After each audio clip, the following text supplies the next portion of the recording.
बीते 2 सालों में 100 साल का सबसे बड़ा वैश्विक महामारी का संकट पूरी दुनिया की मानव जात झेल रही है।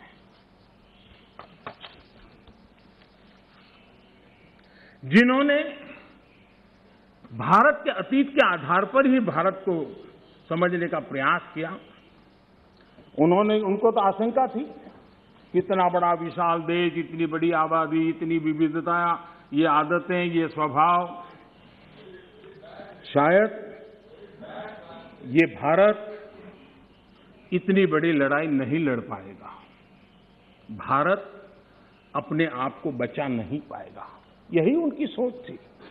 लेकिन आज स्थिति क्या है?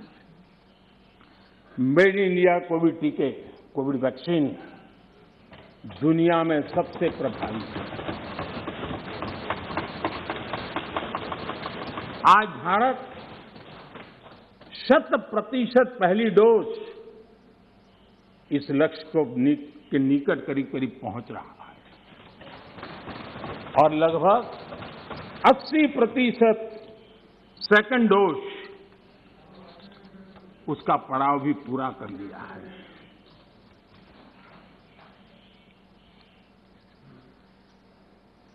माननीय अध्यक्ष जी, कोरोना एक वैश्विक महामारी है, लेकिन उसे भी दलगत राजनीति के लिए उपयोग में लाया जाए, क्या ये मानवता के लिए अच्छा है? भारत जैसे, आपको मैं प्लीज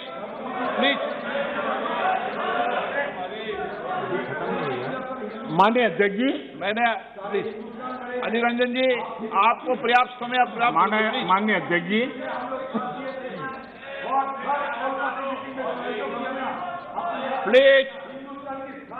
प्लीज माननीय अध्यक्ष जी, मैंने तो किसी का नाम नहीं दिया।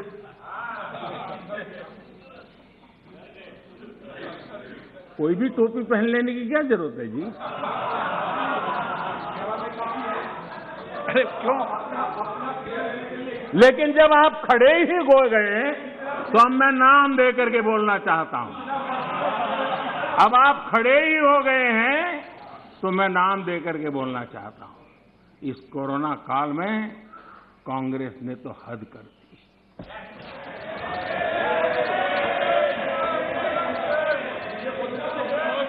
पहली लहर के दौरान मौका दूंगा आपको, प्लीज।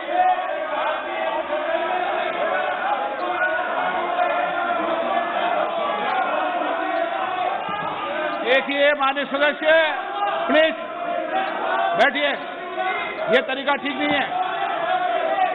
आपको मैंने पर्याप्त, प्लीज बैठिए, please please please please please. माननीय अध्यक्ष जी, अभी तो मैंने सिर्फ इतना का हद कर दी।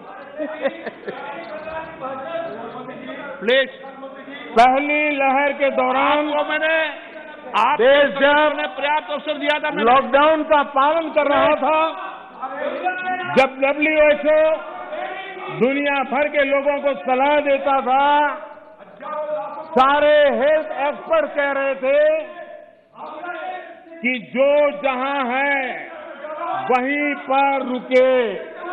सारी दुनिया में ये संदेश दिया जाता था, क्योंकि मनुष्य जहां जाएगा, अगर वो कोरोना से संक्रमित है तो कोरोना सांस ले जाएगा।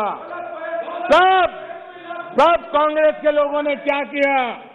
मुंबई के रेलवे स्टेशन पर खड़े रह करके मुंबई छोड़कर जाने के लिए प्रोत्साहित करने के लिए मुंबई में श्रमिकों को टिकट दिया गया, मुफ्त में टिकट दिया गया, लोगों को प्रेरित किया गया कि जाओ महाराष्ट्र में हमारे पर जो बोझ है वो जरा कम हो, और जाओ, तुम उत्तर प्रदेश के हो, तुम बिहार के हो, जाओ वहां कोरोना फैलाओ। आपने ये बहुत बड़ा पाप किया। महा अफरा तफरी का माहौल खड़ा कर दिया। आपने हमारे श्रमिक भाइयों बहनों को अनेक परेशानियों में धकेल दिया। और माननीय अध्यक्ष जी, उस समय दिल्ली में ऐसी सरकार थी, दिल्ली में ऐसी सरकार थी जो है, उस सरकार ने तो जीप पर माइक बांध करके दिल्ली की झुग्गी झोपड़ी में गाड़ी घुमा करके लोगों को कहा संकट बड़ा है, भागो, गांव जाओ, घर जाओ। और दिल्ली से जाने के लिए बसें दी, आधे रास्ते छोड़ दिया और श्रमिकों को लिए अनेक मुसीबतें पैदा की। और उसका कारण हुआ कि यूपी में, उत्तराखंड में, पंजाब में जिस कोरोना की इतनी गति नहीं थी, इतनी तीव्रता नहीं थी, इस पाप के कारण कोरोना ने वहां भी अपनी लपेट में ले लिया। माननीय अध्यक्ष जी, ये कैसी राजनीति है? मानव जात पर संकट के समय ये कैसी राजनीति है? ये दलगत राजनीति कब तक चलेगी? आदरणीय अध्यक्ष जी, कांग्रेस के इस आचरण से सिर्फ मैं ही नहीं, पूरा देश अचंभित है। 2 साल से देश 100 साल के सबसे बड़े संकट से मुकाबला जूझ कर रहा है। कुछ लोगों ने जिस प्रकार का व्यवहार किया, देश उससे सोच में पड़ गया है। क्या ये देश आपका नहीं है? क्या ये देश के लोग आपके नहीं हैं? क्या उनके सुख दुख आपके नहीं हैं?